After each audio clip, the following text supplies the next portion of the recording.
Hi everyone, स्वागत है आपका आज के इस वीडियो लेक्चर में। एचपीजीके की वीडियो सीरीज़ को कंटिन्यू करते हुए आज हम एचपीजीके का पार्ट नंबर 97 को यहाँ पर डिस्कस करने वाले हैं। तो चलिए आज के वीडियो सेशन को स्टार्ट करते हैं। देखते हैं question number 1094। Which valley in Himachal Pradesh is known as bird watchers paradise. Himachal Pradesh की कौन सी घाटी को पक्षी प्रेमियों का स्वर्ग कहा जाता है?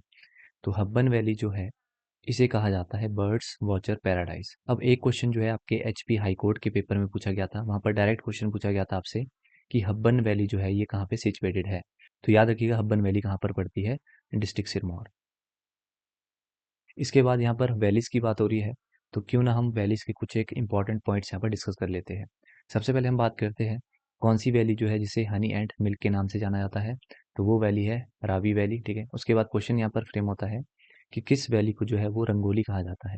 तो वो कहा जाता है चंद्रा वैली। उसके बाद क्वेश्चन फ्रेम होता है किस वैली को गारा या फिर पूनम के नाम से जाना जाता है। तो वो वैली है भागा वैली। उसके बाद क्वेश्चन फ्रेम आउट होता है कि किस वैली को जो है वो ऑर्चर्ड्स एंड ग्रीनरी कहा जाता है लाहौल स्पीति का। तो वो कौन सी वैली है, चंद्रभागा वैली, और इसी का ही दूसरा नाम क्या है, पट्टन वैली। इसके बाद मोस्ट इंपॉर्टेंट पॉइंट जो आपके एचएस में भी पूछ सकते हैं या फिर एराइड जो कि हायर लेवल के एग्जाम्स रहते हैं वहां पर पूछ सकते हैं, तो इस पॉइंट को डिस्कस करना हमारे लिए इंपॉर्टेंट है। यहाँ पर आपने याद रखना है कि एक व्यक्ति है जिनका नाम है रुडयार्ड किपलिंग। ये जो व्यक्ति है इनके द्वारा एक नोवेल लिखा गया है, उस नोवेल का नाम क्या है, किम। इन्होंने जो है अपने नोवेल किम में स्पीति को जो है किस तरह से डिस्क्राइब किया है, इन्होंने स्पीति के बारे में कहा है कि अ world within a world. तो यहाँ से क्या क्या क्वेश्चंस फ्रेम आउट होते हैं उसको हम देख लेते हैं। सबसे पहले आपसे क्वेश्चन पूछ सकते हैं कि रुडयार्ड किपलिंग जो है इनके द्वारा कौन सा नोवेल लिखा गया। तो किम इनके द्वारा नोवेल लिखा गया है। या फिर आपसे ये क्वेश्चन यहाँ पे पूछ सकते हैं कि रुडयार्ड किपलिंग के द्वारा अपने नोवेल किम में world within a world किसको डिस्क्राइब किया गया है। तो स्पीति को इन्होंने डिस्क्राइब किया है। नेक्स्ट क्वेश्चन जो यहाँ से पूछ सकते हैं कि रुडयार्ड किपलिंग ने अपने नोवेल किम में स्पीति को क्या कहकर इन्होंने डिस्क्राइब किया है। तो क्या डिस्क्राइब इन्होंने किया है, अ world within a world. तो तीन चार क्वेश्चन आपके एक सिंगल लाइन से यहाँ पर फ्रेम आउट होते हैं, तो सारे पॉइंट्स ध्यान में रखिएगा। या फिर आपसे ये क्वेश्चन पूछ सकते हैं कि किम नोवेल जो है किसके द्वारा लिखा गया है।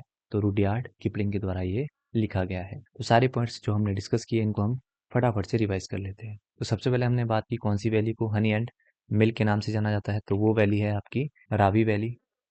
दूसरा पॉइंट हमने डिस्कस किया कौन सी वैली को जो है वो रंगोली कहा जाता है। तो वो है चंद्रा वैली। उसके बाद हमने बात की कौन सी वैली को गारा और पूनम के नाम से जाना जाता है। तो वो वैली है आपकी भागा वैली, ठीक है।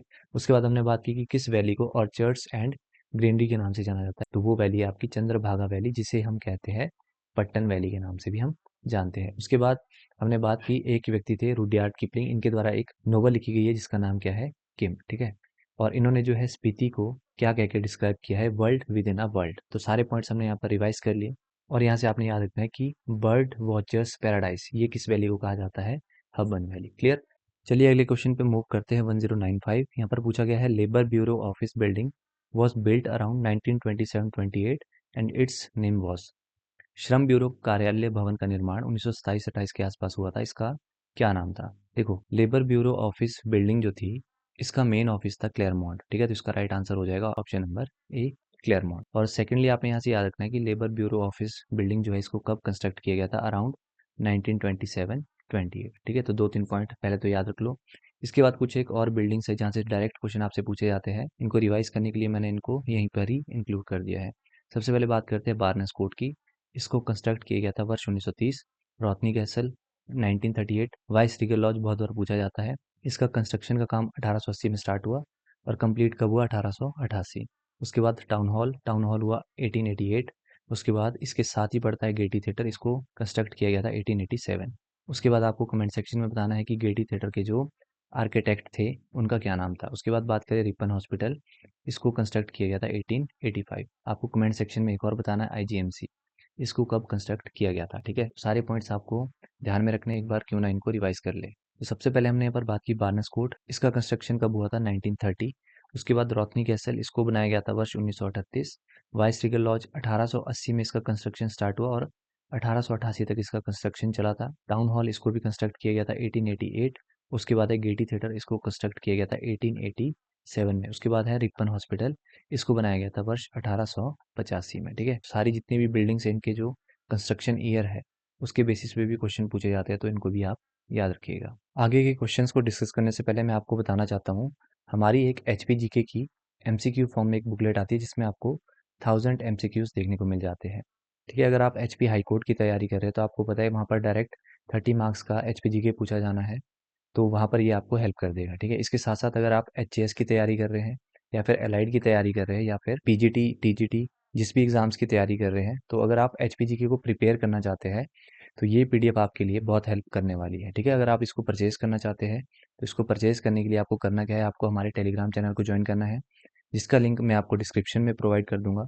तो वहाँ से आप टेलीग्राम चैनल को ज्वाइन करके मुझे पर्सनली कॉन्टैक्ट कर सकते हैं। ठीक है, इसके साथ साथ अगर आप JOAIT की तैयारी कर रहे हैं तो वहाँ पर आपको पता है कि 120 मार्क्स का कंप्यूटर पूछा जाता है। ठीक है, तो अगर आप कंप्यूटर को स्ट्रॉन्ग बनाना चाहते हैं तो मेरे पास 3000 प्लस PYQs का कंपाइलेशन एक पड़ा है। अगर आप इसको भी परचेज करना चाहते हैं तो इसको भी आप यहाँ पर परचेज कर सकते हैं। तो 2 पीडीएफ आपको बहुत ज़्यादा हेल्प करने वाली है।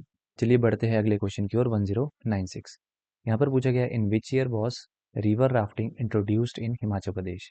हिमाचल प्रदेश में रिवर राफ्टिंग किस वर्ष शुरू की गई थी। देखो इंपॉर्टेंट क्वेश्चन है और नया क्वेश्चन है, तो ईयर बेस्ड क्वेश्चन आपको पता है कि पूछे जाते हैं। तो रिवर राफ्टिंग को हिमाचल प्रदेश में कब इंट्रोड्यूस किया गया था, वर्ष 1987। अगले क्वेश्चन पे मूव करते हैं। 1097 यहाँ पर पूछा गया है, in which year was the Chamba People's Defence League formed. Chamba People's Defence League का गठन किस वर्ष किया गया था। तो चंबा पीपल डिफेंस लीग को कब फॉर्म किया गया था, 1932। तो राइट आंसर है इसका ऑप्शन नंबर बी। इसके साथ साथ आपने याद रखना है कि इसका जो हेडक्वार्टर है वो कहाँ पर है, लाहौर में। ठीक है, तो कुछ एक फैक्ट्स मैंने इंक्लूड कर दिए हैं, तभी मैं आपको बार बार कहता हूँ कि इस पीडीएफ को आप परचेज करिए, क्योंकि साथ में ही आपको एडिशनल इन्फॉर्मेशन भी मिल जाती है, क्योंकि आपको बार बार जो है फिर बुक्स को देखना नहीं पड़ता, आप यहीं पर ही नोट्स मेकिंग भी कर सकते हैं। तो सबसे पहले बात करते हैं चंबा पीपल्स डिफेंस लीग।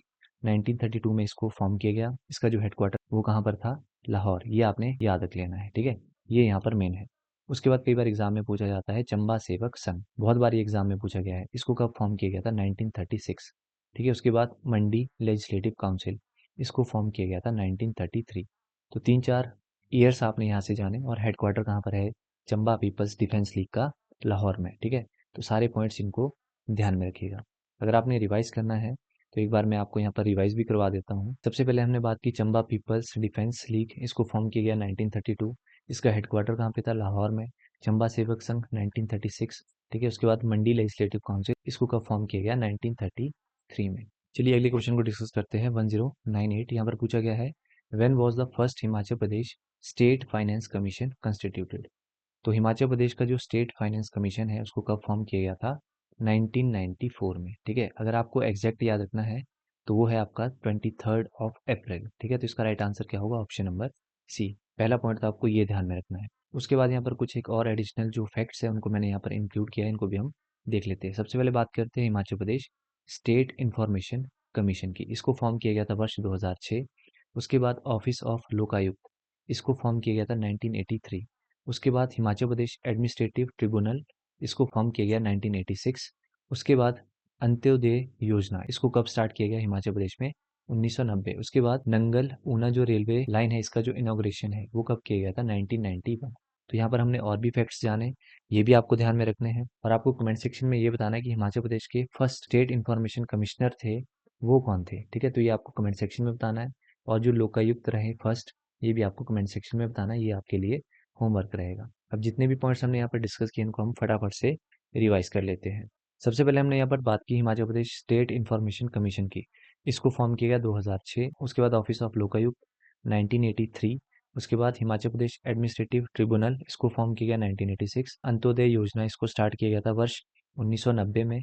उसके बाद नंगल ऊना रेलवे लाइन जो है इसका इनॉग्रेशन किया गया था 1991। और Himachal Pradesh state finance commission कब फॉर्म किया गया, 1994। ठीक है, तो सारे पॉइंट्स ध्यान में रखिएगा। अगला क्वेश्चन डिस्कस करते हैं। 1099 which of the following Raja of Mandi built Victoria suspension bridge on Vyas river. निम्नलिखित में से मंडी के किस राजा ने व्यास पर विक्टोरिया सस्पेंशन ब्रिज बनवाया था। देखो यहाँ से एक और क्वेश्चन फ्रेम हो सकता है कि विक्टोरिया सस्पेंशन ब्रिज जो है वो किस रिवर के ऊपर बना है, तो व्यास रिवर आपने याद रखना है। अब यहाँ पर पूछा गया है कि किस राजा के द्वारा इसको बनाया गया था, तो इसको बनाया गया था राजा विजय सेन। इसका राइट आंसर है ऑप्शन नंबर सी। अगला क्वेश्चन जो यहाँ से फ्रेम हो सकता है कि किस वर्ष जो है विक्टोरिया सस्पेंशन ब्रिज को बनाया गया था, तो वो था वर्ष 1877 में। किसके द्वारा, राजा विजय सेन। तो कुछ एक फैक्ट्स मैंने यहाँ पर इंक्लूड किए, इनको फटाफट से देखते हैं कि विक्टोरिया सस्पेंशन ब्रिज जो है वो राजा विजय सेन के द्वारा बनाया गया। कब बनाया गया, अभी हमने डिस्कस किया 1877। देखो राजा विजय सेन जब राजा बनते तो उस टाइम पे ये बहुत ज़्यादा छोटे थे। तो इनका जो वजीर है वो किसे अपॉइंट किया जाता है, गसाओं को, और इनके जो स्पिरिचुअल एडवाइज़र है वो नियुक्त किए जाते हैं मियाँ भाग सिंह। तो यहाँ से आपने 2 पॉइंट याद रखने हैं कि इनके जो वजीर है वो किसे अपॉइंट किया गया था, गसाओं, और इनके जो स्पिरिचुअल एडवाइज़र थे वो कौन थे, मियाँ भाग सिंह। अब इनकी जो एजुकेशन हुई उसके लिए सुपरिटेंडेंट को यहाँ पर नियुक्त किया जाता है। तो 1863 में मिस्टर क्लार्क जो है उसको अपॉइंट किया जाता है सुपरिटेंडेंट, और इन्होंने ही जो राजा विजय सेन की एजुकेशन है वो सारी देखी थी। कब इनको अपॉइंट किया गया था, 1863। 3-4 पॉइंट्स हमने राजा विजय सेन से यहाँ पे जाने, सारे पॉइंट्स ध्यान में रखिएगा। आते हैं अगले क्वेश्चन पे। Sidono valley is situated in which district of HP. Sidono घाटी हिमाचल प्रदेश के किस जिले में स्थित है। तो इसका right answer option number Kinnaur district. चलिए अगला क्वेश्चन डिस्कस करते हैं 1101। यहाँ पर आपके पास 2 लिस्ट गिवन है, एक साइड आपको लेक्स गिवन है और दूसरी साइड आपको डिस्ट्रिक्ट्स गिवन है। तो यहाँ पर आपको करेक्ट मैच बताना है। तो सबसे पहले बात करते हैं दीपक ताल की, बहुत बार एग्जाम में पूछा जाता है। दीपक ताल लेक जो है ये आपको लाहौल स्पीति में देखने को मिल जाती है। उसके बाद है सिरवालसर, ये हमें देखने को मिलती है डिस्ट्रिक्ट कुल्लू में। उसके बाद है नीलसर, ये जो लेक है ये हमें देखने को मिलती है मंडी डिस्ट्रिक्ट में। उसके बाद बात करें क्यूर डल की, तो ये हमें देखने को मिलती है चंबा डिस्ट्रिक्ट में। अब यहाँ पर इनको मैच करते हैं, दीपक ताल है लाहौल स्पीति, यानी कि ए के साथ यहाँ पर 4 मैच हो जाएगा, बी के साथ यहाँ पर मैच हो जाता है कुल्लू यानी कि 1। उसके बाद है सी नीलसर, ये है डिस्ट्रिक्ट मंडी यानी कि 2। डी आपका है यहाँ पर क्यूरडल जो कि है चंबा, चंबा है आपका ऑप्शन नंबर 3rd। तो 4-1-2-3, 4-1-2-3 आपका है ऑप्शन नंबर सी। ठीक है, तो इसका राइट आंसर है ऑप्शन नंबर सी। चलिए अगले क्वेश्चन की तरफ मूव करते हैं। 1102। Who described Spiti as a world within a world and a place where the god lives. Spiti को किसने एक दुनिया के भीतर एक दुनिया और एक जगह जहां भगवान रहते हैं के रूप में वर्णित किया था। देखो अगर आपने आज की वीडियो को प्रॉपर फॉलो किया होगा तो आज की वीडियो के फर्स्ट क्वेश्चन में ही हमने इसको डिस्कस कर रखा है। तो किसने जो है स्पीति को world within a world describe किया था, तो वो व्यक्ति थे रुडयार्ड किपलिंग। तो राइट आंसर है इसका ऑप्शन नंबर बी। और इनके द्वारा जो है एक नोवेल भी लिखी गई है, उस नोवेल का क्या नाम था, किम। ठीक है, तो किम नोवेल में इन्होंने स्पीति को क्या कहकर डिस्क्राइब किया है, world within a world. तो यहीं तक इस वीडियो सेशन को रखते हैं। उम्मीद करता हूँ आपको वीडियो सेशन पसंद आया होगा। अगर आप HPGK का बुकलेट परचेज करना चाहते हैं तो आप हमारे टेलीग्राम चैनल से जुड़ सकते हैं, जिसका लिंक आपको डिस्क्रिप्शन में मिल जाएगा। तो वहाँ से आप चैनल को ज्वाइन करके मुझे पर्सनली कॉन्टैक्ट करके इन PDFs को परचेज कर सकते हैं। तो मिलते हैं नेक्स्ट वीडियो में कुछ नए क्वेश्चंस के साथ। Till then bye bye.